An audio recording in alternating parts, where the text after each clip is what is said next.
Boa tarde, torcedor! Você está no Giro News FC, o seu canal de notícias rápidas sobre futebol. E hoje, quinta-feira, 7 de maio, a pauta tá recheada. Mirassol e LDU numa batalha direta pela liderança da Libertadores. O São Paulo tentando se firmar de vez na Sul-Americana no Chile. O Flamengo caladão querendo encaminhar a classificação na Colômbia. E o RB Bragantino precisando vencer lá na Bolívia para não ver a classificação escorregar. Muita coisa boa, então vamos à agenda do dia.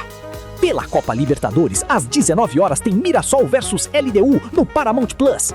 Às 19 horas pela Copa Sul-Americana tem O'Higgins versus São Paulo na ESPN e Disney Plus. Às 21h30 pela Copa Libertadores tem Independiente Medellín versus Flamengo na ESPN e Disney Plus.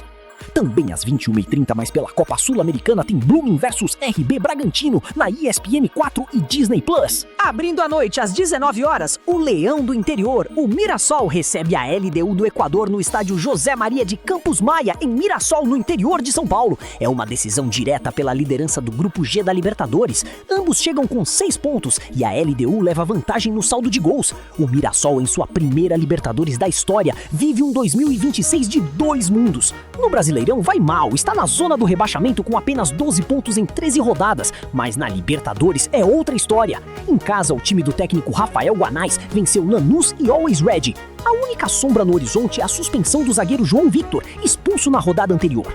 Do lado equatoriano, o técnico Thiago Nunes, ex-Corinthians e Grêmio, chega pressionado depois da derrota por 1-0 para o Lanús na Argentina, que tirou a LDU da liderança isolada. Daverson lidera o ataque, mas o time fora de casa perde muito da qualidade que mostra em Quito, onde a altitude é aliada. Fora da altitude, a LDU venceu apenas 4 dos últimos 15 jogos como visitante.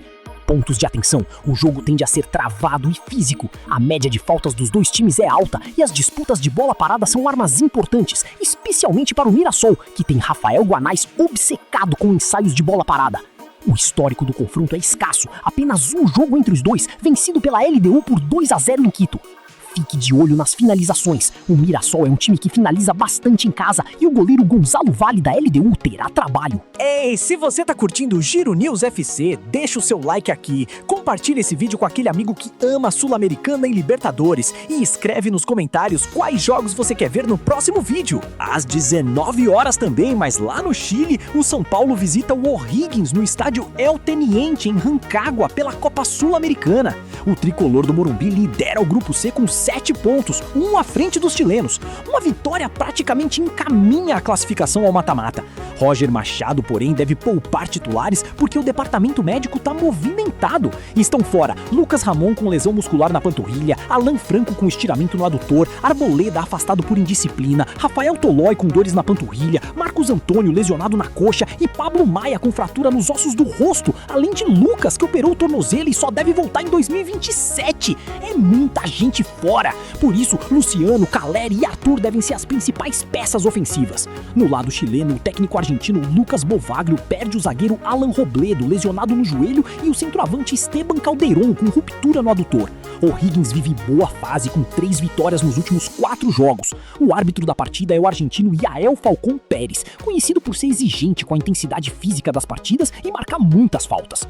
Ponto de atenção, com tantas baixas no São Paulo, observar como Caleri e Luciano se movimentam com bola e a disciplina do time no meio-campo será essencial. O time chileno pressiona muito em casa e comete bastante falta no setor intermediário. Às 21h30, o Flamengo, atual campeão da Libertadores, enfrenta o Independiente Medellín no estádio Atanásio Girardot, em Medellín, na Colômbia. O rubro-negro lidera o Grupo A com 7 pontos e pode praticamente carimbar a classificação com uma vitória. Invicto a 9 jogos, o técnico Leonardo Jardim chega à Colômbia com desfalques pesados. Arrascaeta operou a clavícula fraturada e está fora por no mínimo 45 dias. Paquetá trata edema no tendão da coxa e também não viaja. Eric Pulgar segue em tratamento de lesão no ombro. Bruno Henrique assume o protagonismo criativo. Carrascal, que conhece bem o futebol colombiano, retorna e é um trunfo de Jardim. Pedro tá voando no ataque com 4 gols nos últimos 5 jogos. O Medellín, por sua vez, pode contar com o retorno do volante Didier Moreno, que havia ficado fora do jogo do Maracanã quando apanhou 4-1. O time colombiano aposta na força da torcida no Atanásio Girardot, um dos caldeirões mais quentes da América do Sul. Ponto de atenção, a torcida colombiana tem histórico de provocar muita pressão emocional, o que pode resultar em mais faltas e cartões do que a média. Bruno Henrique e Yoni Gonzalez são os jogadores mais propícios a aparecerem no caminho do árbitro. De olho nas finalizações de fora da área do Flamengo, que usa muito esse recurso quando o adversário fecha o meio. Também às 21h30, o RB Bragantino joga a sobrevivência no Grupo H da Sul-Americana contra o Blooming no estádio Ramon Tawit Aguilera em Santa Cruz de la Sierra, na Bolívia. Com apenas 3 pontos, o Massa Bruta precisa vencer ou praticamente se despede da competição, com o River Plate na liderança com 7 pontos e Carabobo logo atrás. O time de Wagner Mancini venceu o jogo do primeiro turno por 3-2, com o Isidro Pita marcando 2 vezes, e foi um duelo tenso até o fim. O Blooming, lanterna com um único ponto, tem o desfalque de Matias Abizabi, suspenso após expulsão, e tenta segurar o Bragantino nos seus domínios. O Bragantino recuperou confiança com a vitória sobre a Chapecoense por 2-1 no Brasileirão no último final de semana. Ponto de atenção, a altitude de Santa Cruz de la Sierra pode ser um fator de desgaste físico para o Bragantino no segundo tempo.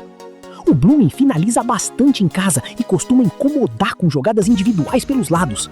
Fique de olho em Isidro Pita, que marcou 2 vezes no primeiro confronto e é o referencial ofensivo do Bragantino nas disputas aéreas. Isso é tudo por hoje, torcedor! Giro News FC, o seu canal de futebol. Até a próxima!